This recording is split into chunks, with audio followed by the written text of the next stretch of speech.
પોરબંદરમાં દરિયાની લહેરો વચ્ચે લહેરાયો તિરંગો, સરહદ પર પણ ભવ્ય ઉજવણી।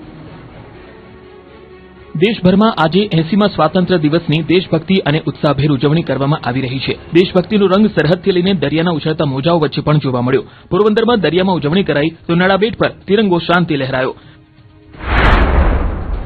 પોરબંદરમાં શ્રી રામ સી સ્વિમિંગ ક્લબના સભ્યો દ્વારા મધ દરિયે જઈને અનોખી રીતે ધ્વજવંદન કરીને આ પર્વની ઉજવણી કરવામાં આવી હતી। છેલ્લા ઘણા વર્ષોથી 15મી ઓગસ્ટ અને 26મી જાન્યુઆરીના રાષ્ટ્રીય પર્વના દિવસે પોરબંદરના મધ દરિયે જઈને ધ્વજવંદન કરી અનોખી ઉજવણી કરવામાં આવે છે। પોરબંદરવાસીઓ પણ દર વર્ષની જેમ આજે પણ સ્વાતંત્ર્ય દિવસની અનોખી ઉજવણીને જોવા અને તિરંગાને સલામી આપવા માટે ચોપાટી ખાતે પહોંચ્યા હતા। ઇન્ડો પાક સરહદ નજીક નડાબેટ ખાતે 80મા સ્વાતંત્ર્ય પર્વની ભવ્ય ઉજવણી કરવામાં આવી હતી। બીએસએફ ઉત્તર ગુજરાત ફ્રન્ટિયરના આઈજી અભિષેક પાઠકની ખાસ ઉપસ્થિતિમાં રાષ્ટ્રધ્વજ ફરકાવવામાં આવ્યો અને પરેડની સલામી ઝીલવામાં આવી। સ્વાતંત્ર્ય દિવસની ઉજવણી નિહાળવા ગુજરાતભરમાંથી મોટી સંખ્યામાં પ્રવાસીઓ નડાબેટ ખાતે પહોંચ્યા। બીએસએફ જવાનો દ્વારા દેશભક્તિના ગીતો, પરેડ તેમજ સાંસ્કૃતિક કાર્યક્રમો રજૂ કરવામાં આવ્યા હતા, જેના કારણે સમગ્ર નડાબેટ દેશભક્તિના રંગે રંગાયું હતું। જામનગરમાં ભચર મોરીમાં જિલ્લા કક્ષાની ઉજવણી। જામનગરના ધ્રોલ તાલુકામાં આવેલા ઐતિહાસિક સ્થળ ભૂચર મોરી ખાતે 80મા જિલ્લા કક્ષાના સ્વાતંત્ર્ય પર્વની ભવ્ય ઉજવણી કરવામાં આવી। રાજ્યના વન અને પર્યાવરણ તથા જામનગરના પ્રભારી મંત્રી અર્જુન મોઢવાડિયાની અધ્યક્ષતામાં યોજાયેલા કાર્યક્રમમાં તેમણે ધ્વજવંદન કરી રાષ્ટ્રધ્વજને સલામી આપી।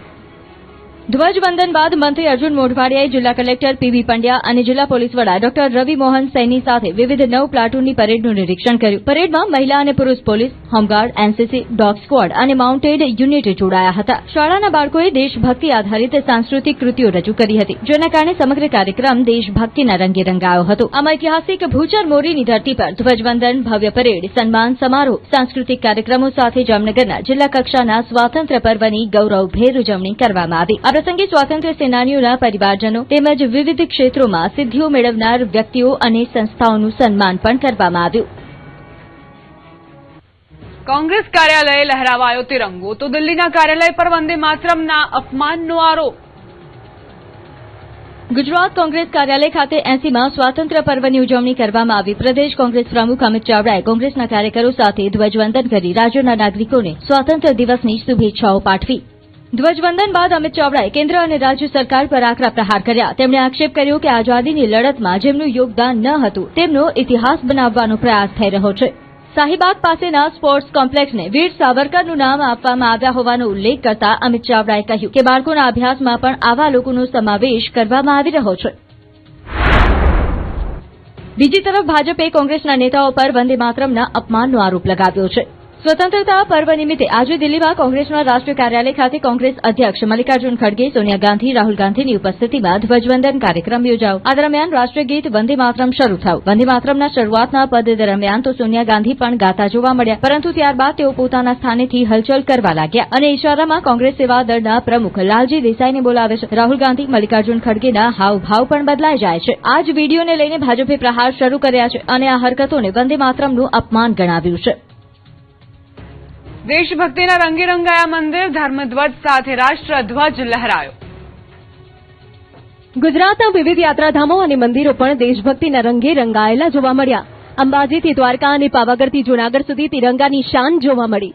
મંદિરોમાં તિરંગાની થીમ જોવા મળી, સાથે સાથે જય હિન્દના નારા પણ લાગ્યા, એટલે કે મંદિરોમાં ધર્મધ્વજ સાથે રાષ્ટ્રધ્વજ પણ ફરક્યો। સૌપ્રથમ વાત અંબાજીની। અંબાજીના ગબ્બર ખાતે માં અંબાના મુખ્ય ઝૂલાને તિરંગા અને કેસરી, સફેદ તથા લીલા રંગના બલૂનથી શણગારવામાં આવ્યો। ગબ્બર ઝૂલા ખાતે માતાજીની આરતી પણ કરવામાં આવી। દર વર્ષે 15 ઓગસ્ટ અને 26 જાન્યુઆરીએ અહીં દેશભક્તિનો અનોખો માહોલ જોવા મળે છે। દ્વારકાધીશ જગત મંદિર ખાતે પણ દેશભક્તિનો અનોખો રંગ જોવા મળ્યો। સ્વતંત્રતા પર્વ નિમિત્તે મંદિરના શિખર પર તિરંગારૂપી ધ્વજા લહેરાવવામાં આવી। એક ભક્ત દ્વારા ભગવાન દ્વારકાધીશને તિરંગારૂપી ધ્વજા અર્પણ કરવામાં આવી। ભક્તિ અને દેશપ્રેમનો અનોખો સંગમ જોવા મળ્યો। અરવલ્લીનું યાત્રાધામ શામળાજી પણ તિરંગાના રંગે રંગાયું। શામળિયાને વિશેષ તિરંગા વસ્ત્રોનો શણગાર કરાયો। મોટી સંખ્યામાં ભક્તોએ શામળિયાના દર્શન કરી દેશભક્તિના માહોલને નિહાળ્યો। તો મોડાસાના સાકરિયા હનુમાન મંદિરને પણ તિરંગાના રંગે શણગારવામાં આવ્યું। રાજ્યમાં 7 દિવસ રહેશે વરસાદી માહોલ, હવામાન વિભાગની આગાહી। ગુજરાતમાં આગામી 7 દિવસ વરસાદી માહોલ રહેવાની હવામાન વિભાગે આગાહી કરી છે. રાજ્યના અનેક વિસ્તારોમાં થંડરસ્ટોર્મ એક્ટિવિટી સાથે વરસાદની શક્યતા વ્યક્ત કરવામાં આવી છે. હવામાન વિભાગના જણાવ્યા પ્રમાણે રાજ્યમાં શિયર ઝોન, મોન્સૂન ટ્રફ અને લો પ્રેશર સિસ્ટમ સક્રિય છે. સાથે જ સાયક્લોનિક સર્ક્યુલેશન પણ સક્રિય હોવાના કારણે અનેક વિસ્તારોમાં વરસાદી ગતિવિધિ જોવા મળી શકે છે. ખાસ કરીને બનાસકાંઠા, સાબરકાંઠા અને વાવ-થરાદમાં વરસાદની આગાહી કરવામાં આવી છે. જ્યારે મહેસાણા, મહીસાગર અને દાહોદમાં પણ ભારે વરસાદની શક્યતા છે. આ તરફ છોટાઉદેપુર, તાપી, ડાંગ અને નવસારીમાં વરસાદની આગાહી છે. જ્યારે વલસાડ અને દમણમાં પણ ભારે વરસાદની શક્યતા વ્યક્ત કરવામાં આવી છે.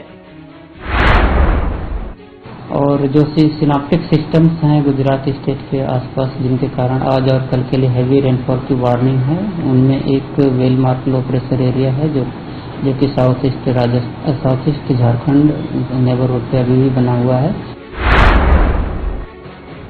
હવામાન વિભાગના અનુમાન પ્રમાણે આગામી દિવસોમાં પણ રાજ્યમાં વરસાદી માહોલ યથાવત રહી શકે છે. ખાસ કરીને દક્ષિણ ગુજરાત અને ઉત્તર ગુજરાતના કેટલાક વિસ્તારોમાં વરસાદનું જોર જોવા મળી શકે છે. તંત્ર દ્વારા ભારે વરસાદની શક્યતા ધરાવતા વિસ્તારોમાં લોકોને સાવચેતી રાખવા અને જરૂરી હોય તો જ બહાર નીકળવાની અપીલ કરવામાં આવી છે.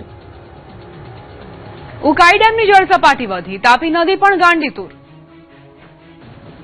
સુરત સહિત દક્ષિણ ગુજરાત માટે મહત્વના સમાચાર સામે આવ્યા છે. ઉકાઈ ડેમની સપાટીમાં